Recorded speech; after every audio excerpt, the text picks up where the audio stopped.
Jesus said, I have come that you may have life and that you may have it more abundantly.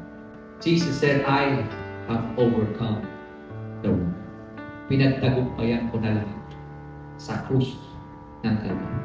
All you have to do is to claim all of it upang makita ng tao na ang ating Diyos na pinaglilingkuran ay Diyos na buhay, Diyos na makapangyarihan, at hanggang ngayon, siya ay Diyos na nagtatagumpay.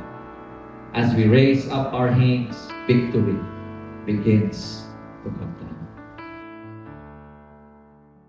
Now, titingnan natin ang tatlong bagay. Una, for us to experience victory, we must understand that victory begins with God. Victory begins with God. Pwede bang sabihin mo sa katabi mo, sa Diyos nagmumula ang tagumpay? Ano man ang laban ng buhay na ating kakaharapin, magsimula tayo sa ating Panginoon. Pag humarap tayo sa pagsubok ng buhay, we start with God as we face the challenge. Kaya lang, the challenge we are having, we don't face God first.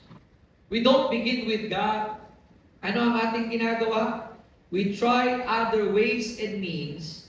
Si Lord, huli na. Pakitanong yung katabi mo, una ba si Lord o huli? When you have challenges in life, do you start with God? Do you begin with God? Or do you put God at the last? Or in the middle? Dito makikita natin what Moses did. He begins with God and he said, tomorrow I will stand on the top of the hill with the rod of God in my hand. Moses raised his hand, represents his total dependence on God. Sa pagtaas ni Moses ng kanyang kamay, ito'y nagpapatunay na sa Diyos siya nananangan ng kalakasan, ng katagumpayan sa digmaang kanilang kinakaharap. Moses did not fight with a sword, but he just lifted his hands. Ang pagtaas ng kamay ay simbolo ng pagsuko. Pastor, paanong nananalo ang taong sumusuko? Para sa atin, ang pagtaas ng kamay, ang surrender, ay pagpapakita ng kabiguan na sumusuko na ako. But to God, it's different. When we begin to raise our hand, when we begin to surrender it all to God, it is simply acknowledging that I can do nothing, but with God, He can do greater things. Imposible man sa akin, pero sa kamay ng Diyos, walang imposible. You and I must understand that in our battles, we must start with God. Bago ka paharap sa anumang pagsubok, bago mo pa subukang ayusin, baguhin, at gawin ang mga paraan na alam natin sa ating sariling kakayanan, simulan natin sa paglapit sa ating Panginoon. Start with prayer. Bago ka magpasya, simulan mong manalangin. Bago ka gumawa ng desisyon, consult the Word of God through the Bible. Ano ang pangako at salita ng Diyos upang magabayan ang ating mga buhay? It begins with total submission into the things that God wants to accomplish in our life. Habang itinataas natin ang Diyos, siya'y nagtatagumpay sa ating mga buhay. Kasi walang digmaan, walang pagsubok, walang hamon ng buhay na hindi kaya pagtagumpayan ng Diyos. Pwede bang ipaalala mo sa iyong katabi, nagtagumpay ang Diyos noon? Magtatagumpay ang Diyos ngayon at sa mga darating pang mga araw ng ating mga buhay. Ang Diyos natin ay Diyos na kailanman hindi nabigo at ang kanyang pangako ay tinupad niya sa lahat ng panahon. The Lord wants that you and me, as we face our challenges, we would exalt Him higher. Habang humaharap tayo sa pagsubok, pansinin mo, habang tinataas mo ang Diyos sa buhay mo, may katagumpayan tayo mararanasan. Have you ever remember sa mga nagtatrabaho dito, nung bago ka nagtrabaho, nung wala kang trabaho, nag-a-apply ka, you surrender everything to God. Lord, ikaw nang bahala sa application ko. Sa mga nag-take ng board exam, Lord, papasahin mo ako, you lift it up to God. You surrender it all to Him. Sa mga nagtrabaho, natanggap ka na. When the answer came, when the victory comes, minsan nakakalimot tayo na ang pinagmulan ng lahat ng ito ay sa ating Diyos. We tend to become confident on our own self, thinking, kaya na natin. Pag ang negosyo ay lumalago, instead of giving God the glory and depending all the more to Him, we tend to have pride. Nagiging magaling na tayo. Tanong kayong katabi mo, magaling ka na ba? We tend to rob God of the glory, thinking we can do it on our own. The Bible reminds us that apart from Him, we can do nothing.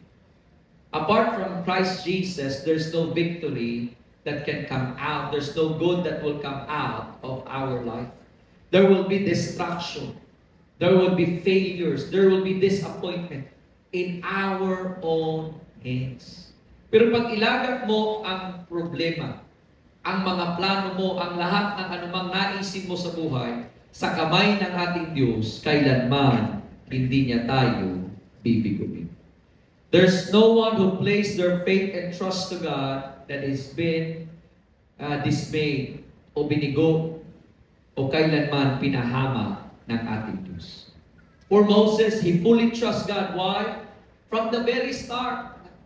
Nung tinawag siya ng Diyos, ang sabi ng Diyos, ano ang meron ka sa iyong kamay? The staff.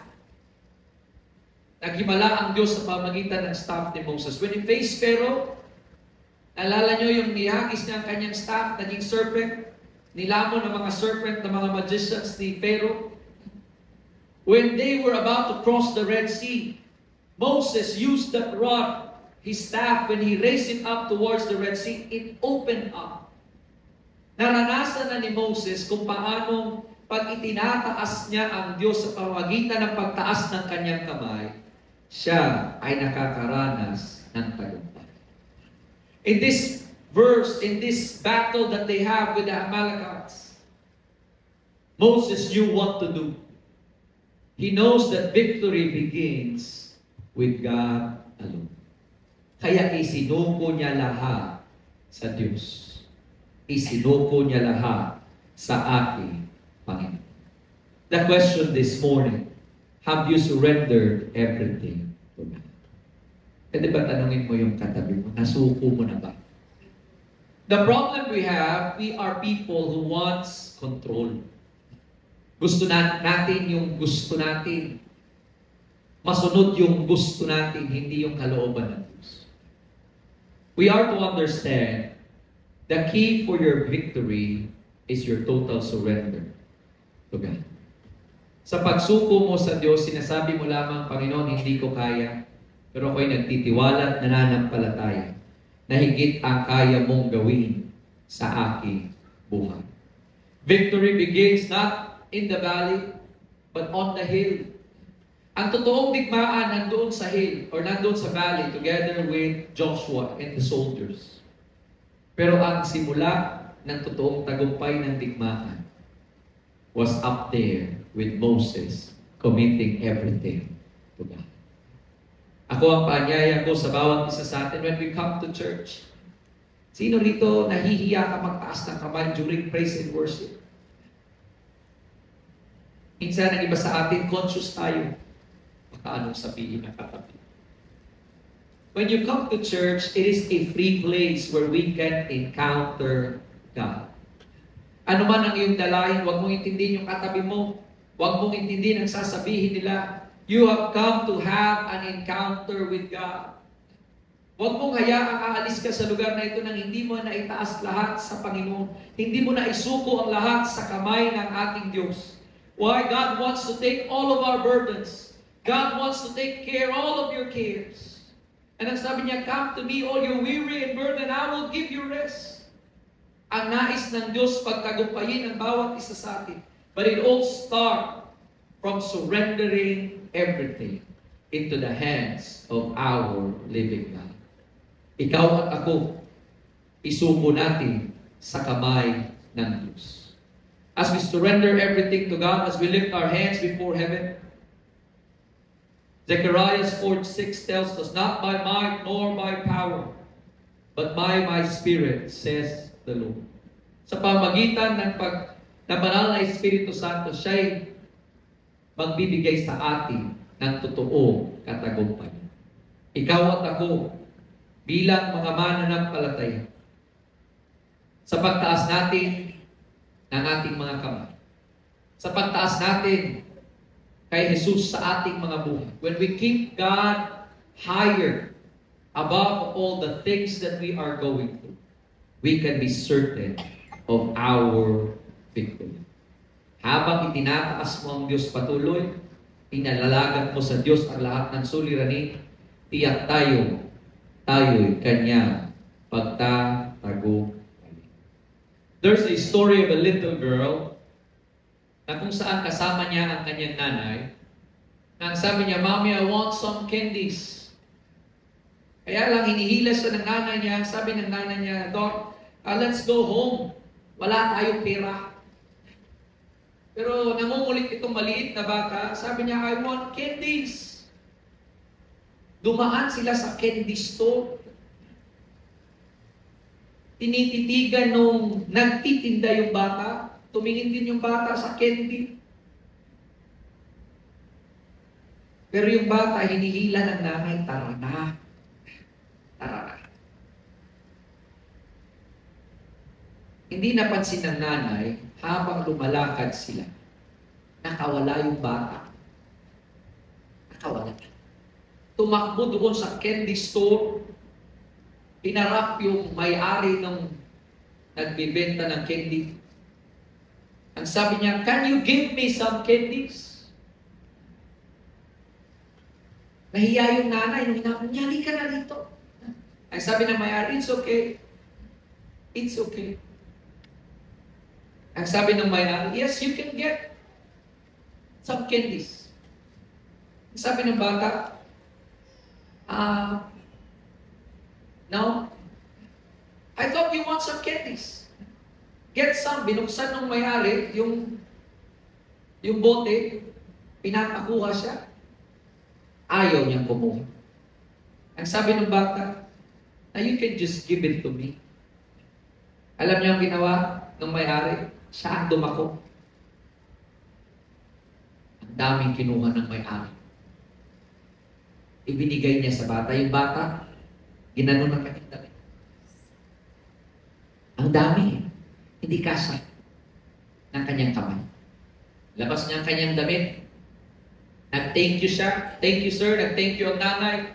Nung paalis na sila, naglalakad sila, sabi ng nanay niya, "Bakit ayaw mong kumuha? Yung may-ari pa talaga ang pinakuha mo." Ang sabi niya, "You know what, Mom? My hands are little. Malit yung kamay ko. Yung may-ari, ang laking tao. Ang laki ng kamay. Tingnan mo, I got lots of candies. Ang dami kong candy." Now, why am I sharing you this? The reality, our hand is too small. It's only limited. The things we can do are very limited. But when we trust it into the hands of a great and mighty God, nothing is too difficult for Him. Nothing is impossible with God. Let us begin by giving God all our cares, all our concerns, at tiyak tayo'y Kanya pagtatagumpayan. Pakisabi nga sa katabi mo, isuko mo sa Panginoon. You lay it down at the feet, at the hands of Jesus. Kaya niya tayo pagtagumpayan. Now, secondly, for us to experience our victory, victory requires unity. Victory requires unity. For Moses and the people of God to win this battle, they must be united as one. Para sila'y magtagumpay, ano ang sabi ni Moses? "I will go to the hill." Joshua, find people that will fight. Kasama ko si Aaron and si Hur will go up on the hill. When the battle began, Moses lifted his hands. Pero nung siya ay napagod, merong mga taong tumulong sa kanya. Nandun si Aaron and si Hur to help him keep his hands lifted. To encourage him. Kaya tuloy-tuloy ang pagpanalo ni Joshua and their soldiers. You know what? For us to have victory in life, we need to be united. Pakisabi nga sa katabi, we need to be united.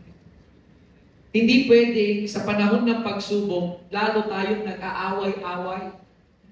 Lalo tayong hindi nagkakaisa, bahala ka, gawin mo yung gusto mo, gagawin ko yung gusto ko. For us to have victory, we must unite as one family. Dito natin makikita kung anong kahalaga ng pagtutulungan ng bawat isa. Everyone has a role to take in claiming our victory. Hindi pwedeng ikaw lang. Mayroong inilaan ng mga tao ang Diyos sa buhay natin upang tulungan tayo marating ang totoong tagumpay ng nais ng Diyos sa ating mga buhay. Just like inside the church, sa loob ng iglesia, hindi naman itong Sunday service na nakikita ninyo, there are people working behind the scene for you to have a wonderful scene. Yesterday, nagkaroon tayo ng Brigada Iglesia. Ang lahat ng workers ng Word of Hope Manila, nagtulong-tulong, maglinis. Sila Pastor June nandito, kami nandito, naglinis ng cooler, nagmamap. Dito sa stage, nag-arrange sila. May nagba-vacuum sa mga upuan, sa mga storage. Tulong-tulong. Naging madali yung trabaho. Bakit? Tulong-tulong. Sa mga misyon na ating ginagawa, there are people working together hand in hand. Kaya nagiging matagumpay ang bawat gawain. Ganon din sa ating mga buhay. As we face the battles in life, kung ang problema mo ay problema sa pamilya, anong inyong ginagawa pag may problema sa pamilya? Pastor, sila nga ang problema ko kaya nag-aaway kami. But when you begin to unite yourself, sige nga, may problema tayo. Let us come together in prayer. I learned this early when I was young with my father. Yung tatay ko, you know my story, hindi naman kami mayaman. Ang tatay ko ay security guard. Ang nanay ko ay mananahi. But every time we have problems at home, when it comes to finances, pag may sakit, o anumang problema ang aming kakaharapin, my father would always gather us as a family. Anong sasabihin ng tatay ko? Mag-pray tayo. Mag-pray tayo sa ganitong problema. Each one of us, he will ask us to pray. Ako na bunso, yung ate ko, yung kuya ko, yung nanay ko, and he will conclude in prayer. At sasabihin niya pagkatapos ng prayer, magtiwala tayo, tinugunan ng Diyos ang ating mga panalangin. You and I can get someone by the hand to pray for you. Or kung hindi man ikaw ang nangangailangan, be an encouragement to others. When you go to your office, this world is full of hopelessness. Ang mundong ating ginagalawan with the issues that we have in our nation, maraming galit, maraming restless. Pero ikaw na mananampalataya, ikaw dapat ang number one. Pakisabi sa katabi mo, ikaw dapat number one. That will encourage our office mates, encourage our neighbor, our families, na tulong-tulong natin marating ang tagumpay na nais ng Diyos sa ating mga buhay.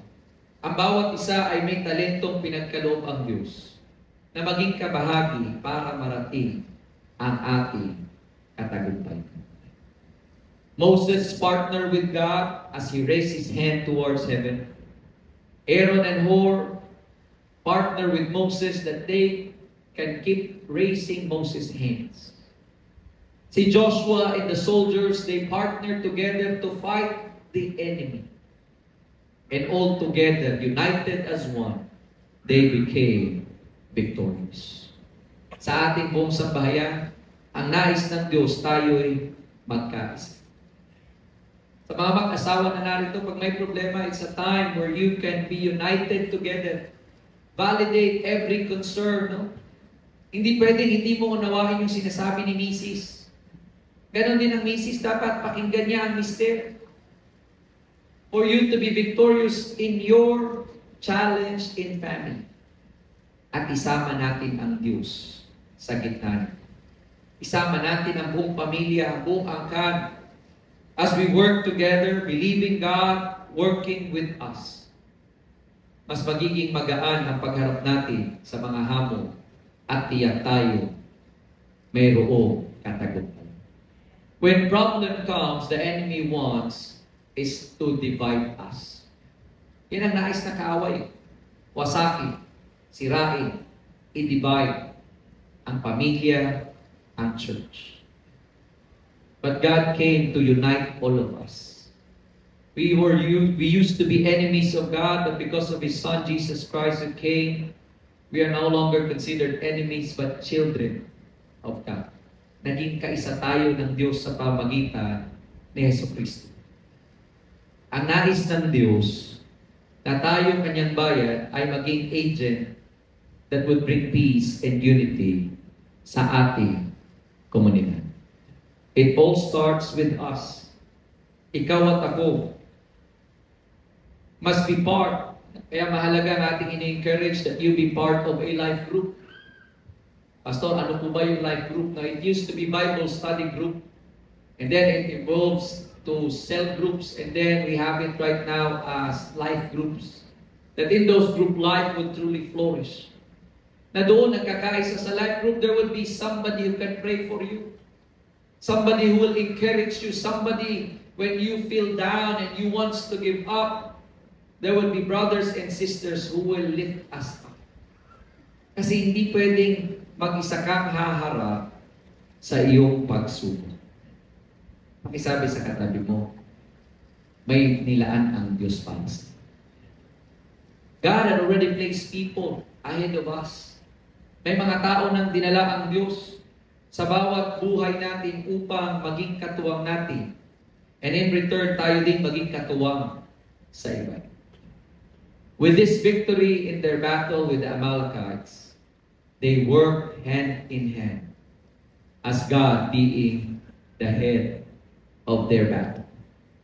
Sa anumang digmaang ating kakaharapin, let us work with God and allow God to use our lives to bring more of the victory that He has in store for us. Ang iglesia ito ay nangangailangan ng bawat individual. If we will be united, if we want to win ang buong Maynila para sa Diyos, pakisabi nga sa katabi mo, you must participate. You must do something. Na hindi pwedeng sa linggo, sasamba ka lang, uuwi ka na, tapos na. You have a role to do. Kung makikita mo may bakanting upuan dyan, sino dito ang nakapagdala na ng kaibigan sa loob ng church? Pwede ba pakitaas ang iyong kamay? How praise God. Pakibaba. Na ito ang challenge. If we want to win our community, if we want to win ang buong Maynila, it must take for you and me to take your part. Just one. Pakisabi nga sa katabi ko, isa lang. Have a goal every day that I can encourage one. Ang sinabi ng salita ng Diyos, hindi naman tayo ang magbabago ng buhay, ang Panginoon. Ang utos lang ng Diyos, i-share mo si Jesus. Ipahayag mo ang pag-ibig ni Kristo. Gumawa tayo ng mabuti nang makita nila ang kaluwalhatian ng Diyos sa pamamagitan ng ating buhay. If we want to be victorious, we must be united as one. Are you praying for the church? Are you praying for your loved ones? Are you praying for the ministries? Hindi man tayo ay nandoon, pero meron tayong pwede maiambag. Hindi pwedeng wala. Lahat tayo ay may obligasyon. The Lord calls us all to go and make disciples. Go. Ay sabi nga sa katabi mo, you have to go. You have to take that step. When you get into your office, kasama sa panalangin, Panginoon, Magligtas ka, iligtas mo ang aking mga kaopisina, ang may-ari ng kumpanya. Panginoon, yung lahat ng mga kasalamuha ko ngayon, makaranas sila ng pag-ibig mo. Kahit wala kang sabihin, but in those prayers, God would lead people in our life. You and I, as believers, if we will be united as one, imagine mo, kung ang bawat isa ay makikibahagi. Kung sa Sunday, ang bawat isa sa atin may dalang isa, I think this church will be overflowing. This church will be running out of seats kung ang bawat isa ay makikiisa sa pagdala ng isang kaluluwa. Sabihin mo nga sa iyong katabi next Sunday. That is the challenge. Let us bring, let us invite. Huwag kang magtampo pag hindi pumunta. Huwag ka lang tumigil. Invite ka lang ulit. Invite ka ng iba. Sino rito nakaranas kang magbigay ng flyers? Nung nandito ako, hindi pa ako pastor, when I was still a young professional, starting here at Word of Hope, Manila, way back 2009. Nagpa-flyers ako dyan sa baba. Hindi maganda ang feeling pag di tinanggap. Namigay ka na, hindi ka pa, good morning, God bless you. Parang walang nakita. Lalampas. Hindi tatanggapin yung binibigay mo. Pero hindi ako tumigil. Bigay pa rin sa iba na pwede. Just keep giving up. I begin to realize, nung ako pinag-aralan, out of 100, siguro may 10 lang na magre-respond. O kaya may isa man lang. Ano ang sabi ng Bible? Even one lost sheep, heaven rejoices. Kaya hindi kawalan ang isa. One at a time. We can win this city for the glory of God. Pakisabi sa katabi, isa lang. Every day. Let us pray, Lord, give me one soul today. I remember my prayer when I was still on the ship. Ang prayer ko sa Panginoon, Lord, give me one soul per country. Hindi pa po ako pastor, tumatakbo pa ako sa tawag ng Diyos. Pero sabi ko, Lord, may my travel abroad be meaningful. Sabi ko, bigyan mo ako ng isang kaluluwa, kada bansa, na marunong mag-English. Bigyan mo ako ng 10 to 15 minutes that I can talk to him. I will share Jesus to that person. But God has been faithful. When we traveled to Spain, mga Espanyol na marunong mag-English, nakakausap ko. Yung mga nagbibenta doon sa barko, I share Jesus. Hindi ako nagla-lunch. Yung break time ko na 1 o'clock hanggang alas 3. Nandoon ako sa kainan. Kung nandoon ng mga bisita, kinakausap ko sila. Bago sila umalis, I'll be sharing Jesus to them. And I praise God. Maraming tumanggap sa Panginoon. Doon ka mamamangha sa Diyos. Hindi lang isa ang dadalhin ng Diyos sa buhay natin. There would be more. Every country. Ikaw at ako, may bahagi ka sa Iglesia ng Diyos. For us to win our victory in every battle, let us be that person who would support, who would encourage, who would help, raising those that are discouraged, lifting up those who wants to give up, bringing hope to this hopeless and devastated generation. Victory requires unity. Magkaisa tayo. Sama-sama nating ipanalangin ang anumang pagsubok na ating kakaharapin. Nang sa gayon, maranasan natin ang ating tagumpay. Now last but not the least, victory belongs to God. Ang anumang tagumpay, ito'y sa Diyos natin ibinabalik. The Lord declared victory already in advance. Bago pa sila dumigma, Diniklara ng Diyos that He will won this battle. That He will win the victory for them. Ikaw at ako bilang mga mananampalataya, anumang tagumpay na iyong kakaharapin at mararanasan, noon pa man, inalaw na at pinangako ng Diyos. Anong sabi niya? I have overcome the world. Ano man ang pagsubok mo, pinagtagumpayan na ni Jesus sa krus ng Kalbaryo. Ano ang dapat lang natin gawin? Take hold of that victory and bring back to Him all the glory. For Moses, ano ang kanyang ginawa? Ang sabi ng Diyos sa kanya, write this for a memorial in the book and recount it in the hearing of Joshua, that I will utterly blot out the remembrance of the Amalek from under heaven. And Moses built an altar and called its name, The Lord is my banner. The Lord is my banner, for He said, because the Lord has sworn that the Lord will have war with Amalek from generation to generation. Ano ang sinasabi ni Moses? The Lord is my banner. I will carry the banner of Christ, that He will fight for us. That He will win all our battles and we will give Him all the glory. In the altars that we make sa panahong tinugunan ng Diyos ang tagumpay, huwag mong ikahiyang ikwento sa iba. Share those victories.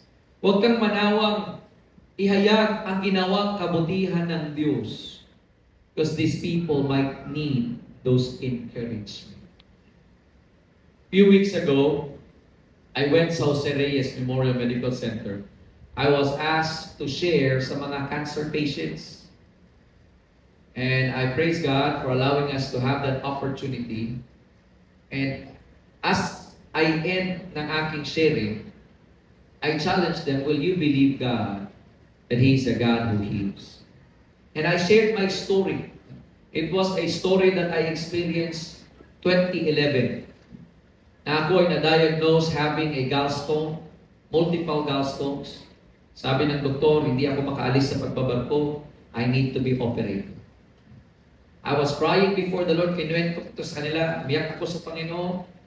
Almost 2 years na ako rito nag-a-apply sa barko that time. Sabi ko, Lord, hindi pala ako makakaalis. Sana umuwi na lang ako sa Cebu. I was crying before the Lord. I was disappointed.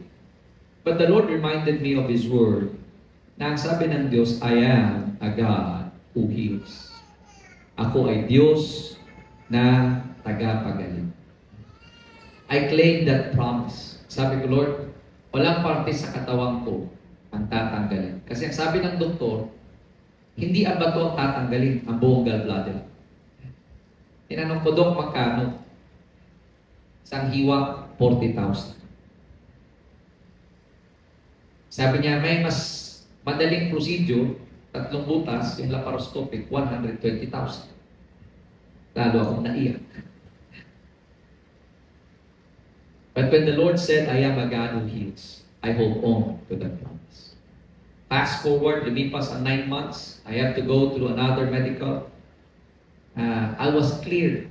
Walang gallstones, walang operation.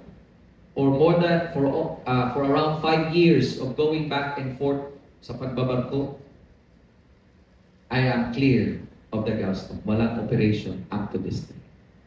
I shared it to the cancer patients and telling them, if God has done it to me, He can do it. If you will just believe. That day, 20 people received Jesus as their Lord and Savior. Those cancer patients, they received Jesus as their Lord and Savior. Now, why am I sharing my story? Because that is a story of God's victory. It belongs to God, not to me. I will never stop telling that story. Kahit sabihin mo sa akin, Pastor, paulit-ulit na yung kwento mo. I will never get tired of sharing that miracle that He has done, because even today, I am experiencing that miracle. And I believe you have a miracle that the Lord has performed in your life. Never get tired of sharing it to others. never get tired of bringing back the glory to God because He deserves every glory that we have won the victory.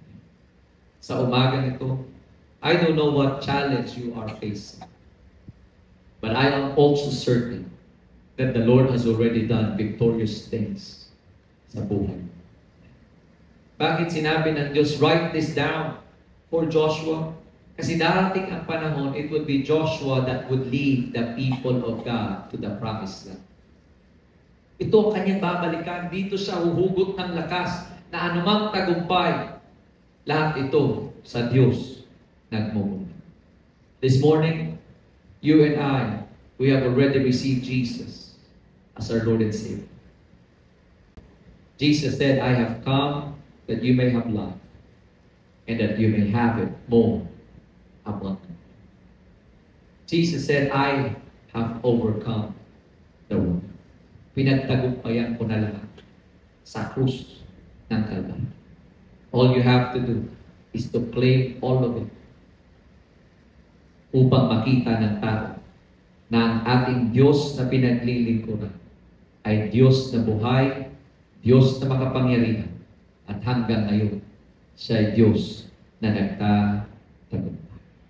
As we raise up our hands, victory begins to come down.